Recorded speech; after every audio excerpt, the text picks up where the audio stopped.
It's October 1st, 2017 in Salt Lake City, Utah. There are two titans of Super Smash Bros. Melee remaining in the Game Tyrant Expo 2017 bracket, two gods clashing in one of the highest stakes matches the game has ever seen. One was the best player in the world in 2017. The other was possibly the best player ever. They had fought before, quite a lot actually, remaking the game in their own image over the span of nearly a decade, but it was never quite like this. First meeting in 2010, nobody could have expected the lengths to which this rivalry would go. But here, in the most innocuous of places, a grand finals battle for $30,000 and 1/60th of a second would define the future of Melee. You may know what's about to happen next, but there's a lot of history behind why this moment, this singular frame, meant everything. So let's run it back.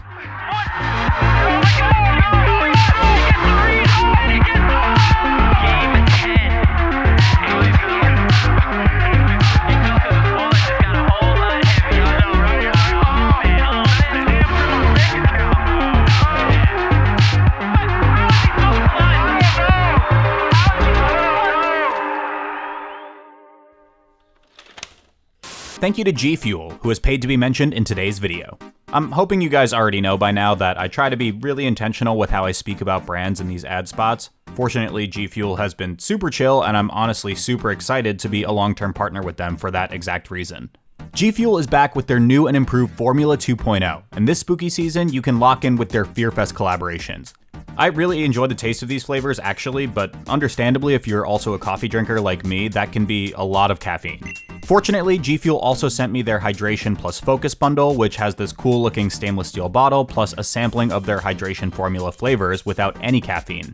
Speaking of bundles, flavors like the Ghostface and Michael Myers FearFest collaborations also offer collector's boxes, which features a tub of the flavor, a custom metal shaker, and an exclusive sticker. G Fuel is typically running at least some small sale on their site, and if you use my discount code WALT at checkout or go to gfuel.com/WALT, you'll get 20% off your order as well. Full transparency as always, but any purchase you make with my link will give me a small commission while also informing G Fuel I'm an epic gamer, so thanks. Thanks again to G Fuel for supporting me in the channel, and I hope you enjoy today's video.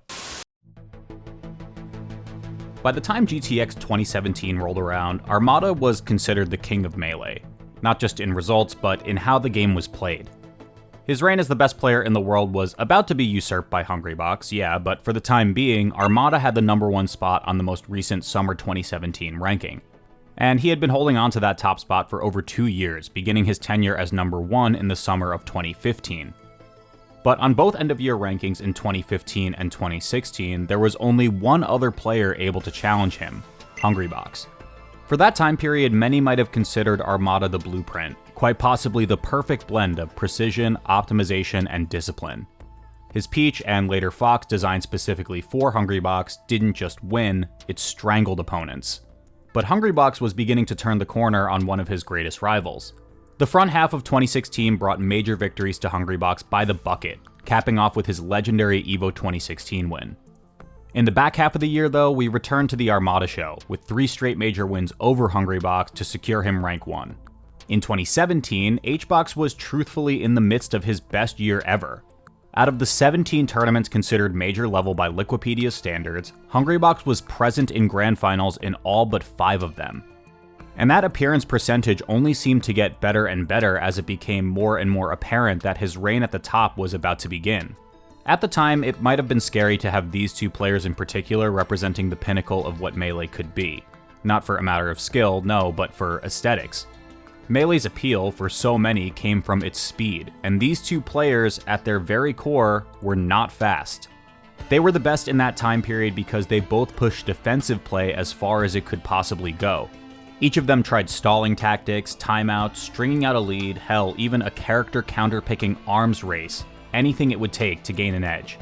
Personally, I think both me and Hungrybox, we have always had a lot of respect for each other as people. I've never had any issues with Hungrybox myself, and I don't think he has ever had any issues with me. I do think we both understand the fact that we are not always, at times, the biggest fan of each other's playstyle when we're playing against each other. But at the same time, I think we highly respect the fact that we both really did everything to win. We both did, undeniably. We were both willing to go to timeouts if that what it took. We were willing to swap to low tiers if we thought that was the right play. We literally like tried all possible options to overcome each other. And I do think that's a big sign of respect, if you were to ask me. Every single time one of them brought something new, the other adapted. And during that time period, no one polarized the Melee community quite like Hungrybox. His playstyle was ethically debated, scrutinized, and picked apart to the utmost degree. But none of that really mattered to him because he wasn't playing to be liked. He was playing to be the best. GTX 2017 wasn't just another stop in this journey though. It was something more, seemingly out of nowhere. The brand new series was extremely ambitious for its first year. It had one of, if not the largest non-EVO or Smash Summit prize pools the game had ever seen up until that point, and despite a bit of an uncommon location to host, it became a stage built for history.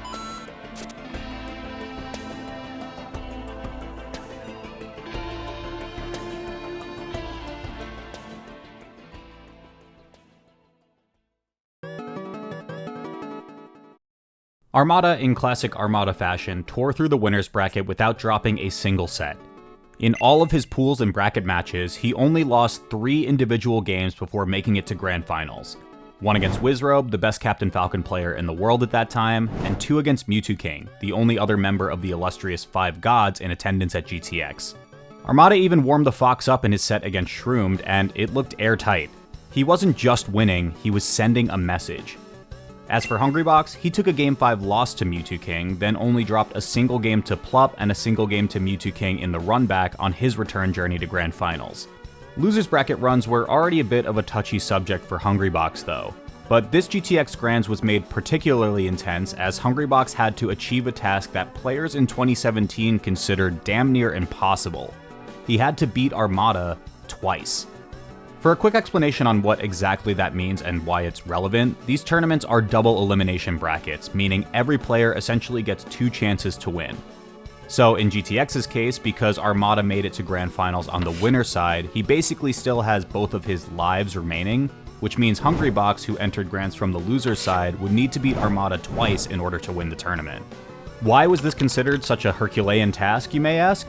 Well, when it comes to the idea of greatness in Melee, the debate was often between 2 players not named Hungrybox, Armada and Mango. Regardless of what order fans might have placed these 2 players, at the time, the clear closest contender to them was Hungrybox. HBox was considered one of the 5 gods of Melee, a group of players so powerful that they won practically everything for over 5 years, but he was considered the weakest member of that group for a long time. As extraordinary of a player as he was, especially without a number 1 ranking to his name, Hungrybox never really had a case to be considered the GOAT, and a huge contributing factor to that was because he just simply could not win tournaments if he fell into the losers bracket, no matter how early or late it might have happened. His win at EVO 2016 certainly instilled some confidence, having completed a quite frankly bonkers losers run over Armada to win one of the biggest tournaments of all time, but there was an apparent mental block in Hungrybox's game for a really long time, made clear by the enlisting of his friend Crunch as a coach. But over here in Salt Lake City, as the clear best 2 players of that era made their walkout onto the GTX stage, I don't think anyone could have predicted what was about to happen next.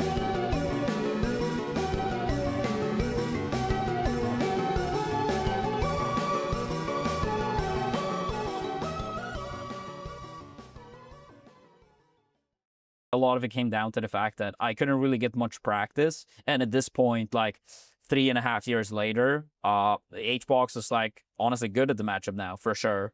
So for me, it made more sense to find a more reliable pick that can like guaranteed work long term. The character arms race between Armada and Hungrybox had reached its final form.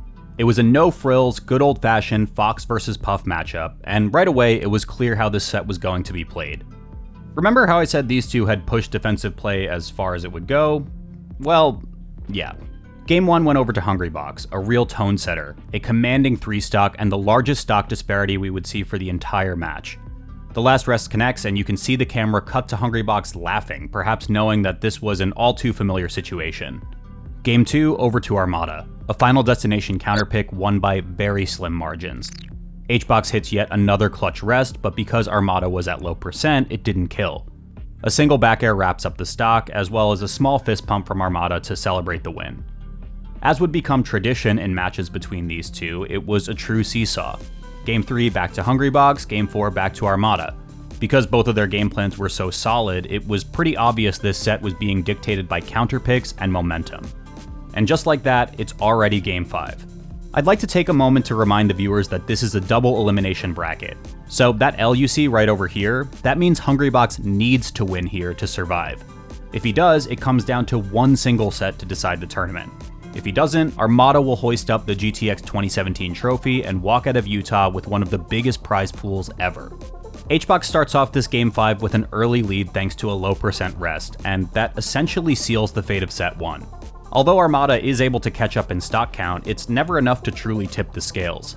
Stocks fly back and forth until both players are at their last, and after some tense neutral, HBox finds his opening. Those initial laughs from Hungrybox turned into nervous ones at the conclusion of the first set, knowing he had another 3 to 5 games ahead of him in order to conquer one of his greatest rivals. The camera pans over to Armada, stone cold, ready to run it back. Some last minute notes from Coach Crunch brings HBox back to his seat, and just like that, we're back in what feels like an exact repeat of the first set. Game 1 Battlefield, Hungrybox wins with a stock to spare. He turns to the crowd, now in disbelief that perhaps for once, momentum is on his side.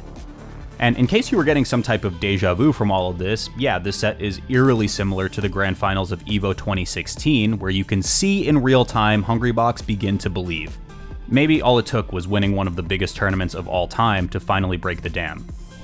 Game 2 was yet another mirror from the first set with a return to Final Destination, and yet another narrow victory for Armada. This time though, you can see Armada begin to get antsy for the win.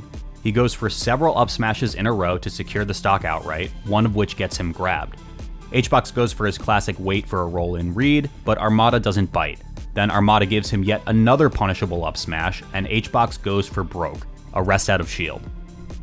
At this positioning and this percent, the rest will almost certainly kill Armada off the right blast zone, but HBox accidentally inputs a double jump and misses it. Call this some epic foreshadowing for what may be coming soon, but right now it's 1-1. As expected, this set was once again being decided by counter picks, and since the two have already mirrored that of set 1 so far, it remained the same in game number 3. A return to Hungrybox's favorite Dreamland would net him a win as well as promote tournament point, but Armada obviously wouldn't go down easily. His familiar run back to Pokemon Stadium forced a second Game 5, as well as the 5th time in Melee's history where a Grand Finals went the distance to a Game 10. Only 4 stocks remain between a 5-figure payday and perhaps more importantly, what would likely separate the number 1 and 2 ranks for the end of the year. And of course, one final reminder of Set 1, as Yoshi's story became the battleground for this tournament's epic conclusion. Where the first set was decided by an early lead from Hungrybox, the second looked like Armada was prepared to shut it all down. Within 30 seconds, a stock is dropped from both players. An up throw up air from Armada at 7-12 barely misses its mark thanks to some clever DI from Hungrybox, allowing the Jigglypuff to hang on, but only for a moment longer. The up smashes Armada was seeking in that first Game 2 are finally connecting now, thanks to some cooperation from Hungrybox of course, but unlike the previous Game 5, HBox cannot maintain parity. A missed edge guard from Hungrybox results in Armada hitting straight up swag, an edge cancelled illusion right into an up air to secure a 3-1 stock lead. Once again, you can see Hungrybox emotive, this time mouthing "come on" with a feigned smile to mask the tension. He nods, he locks in, 2 fairs secure the first stock without much damage in return, but he's still down a stock, and Armada has completely changed gears. This time, the Fox opts for keep away, lasers and full hop aerials to stuff out approaches, and at 5:30 an up smash that would have ended the tournament with the right DI. More up smashes follow, Armada again eager to end the tournament, and after the 2 trade an aerial, Armada falls to his last stock, the lead seemingly disappearing. But is this an even game? Well, no, not really, but kind of yes. Both players could conceivably die off of a single hit. Those up smashes Armada love to go for would certainly end the tournament at this point, and as we've come to know from Hungrybox, all it takes is one correct read into a rest for him to win out of nowhere. Every single knockdown means a breath-holding moment for fans in the crowd. HBox finds one at 4:53 without a follow-up, but he presses. A blocked up air gets shield grabbed. Hungrybox now in perfect range to die to up throw up air. After all of that work, a Game 10 grind, could this be the end?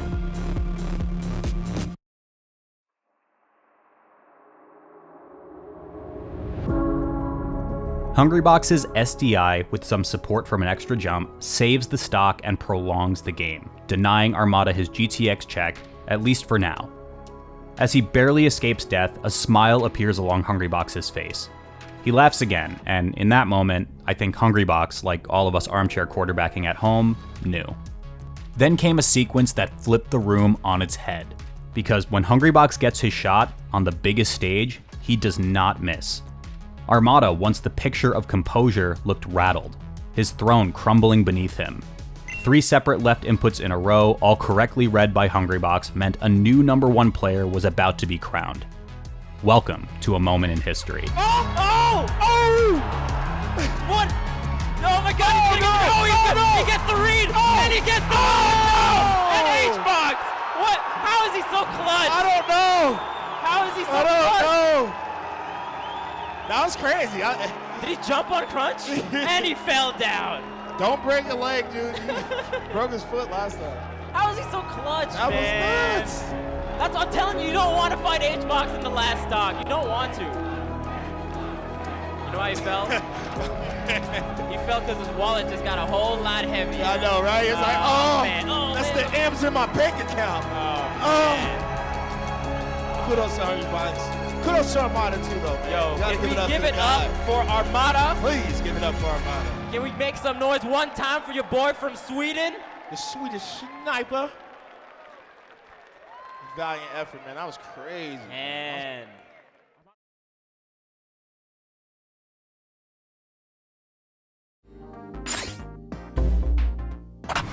Hey, thank you so much for watching. If any of you are John Boyce and Secret Base fans, you probably already know the inspiration for this series. I wanted to try to recapture some of the magic and anticipation for some of Smash's greatest moments, and I personally think this is a cool way to do that, plus we already did it on my second channel, so if you have any suggestions for the series, I'd love to hear them.